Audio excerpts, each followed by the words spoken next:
سلام، دوست دارین این گلدون زیبا رو درست بکنید و تو دیزاینا و برای هدیه مناسبتی مختلف برای دوستاتون ببرید؟ پس تا انتهای کلیپ با ما همراه. برای درست کردن یک گلدون بادکنکی کافیه بادکنک 12 اینچ رو باد کنیم و به صورت دوناتی که قبلا بهتون آموزش دادم اونو درش بیاریم.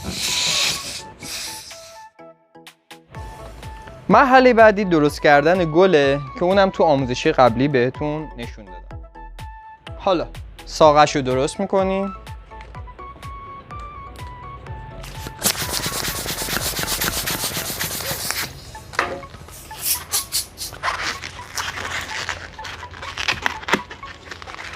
همونجور که بهتون گفتم به اندازه 2 انگشت میگیریم میپیچونیم،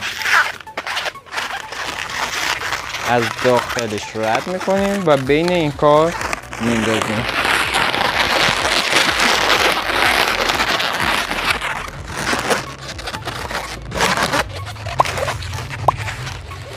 برای قسمت برگ 4 تا فاصله میگیریم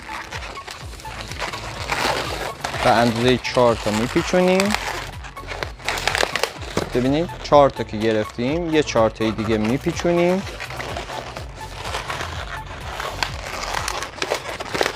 یه بار دیگه هم این کار رو تکرار میکنیم.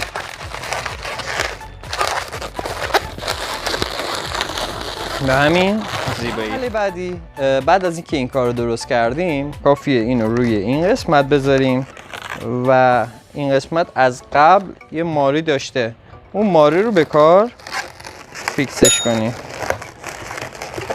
دور کار ببندیم. به همین راحتی.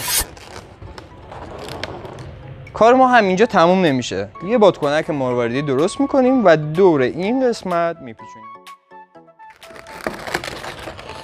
حالا انتهای کارمون هم میبریم، کار رو تمیز میکنیم و اضافی های کار رو میگیریم.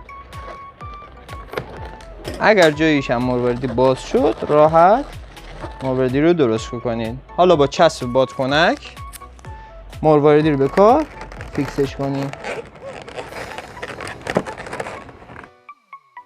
به همین زیبایی، به همین راحتی میتونید یک گلدون بادکنکی زیبا درست کنید و برای عزیزانتون که دوستشون دارین ببرید. ممنون که تا انتهای کلیپ با ما همراه بودید.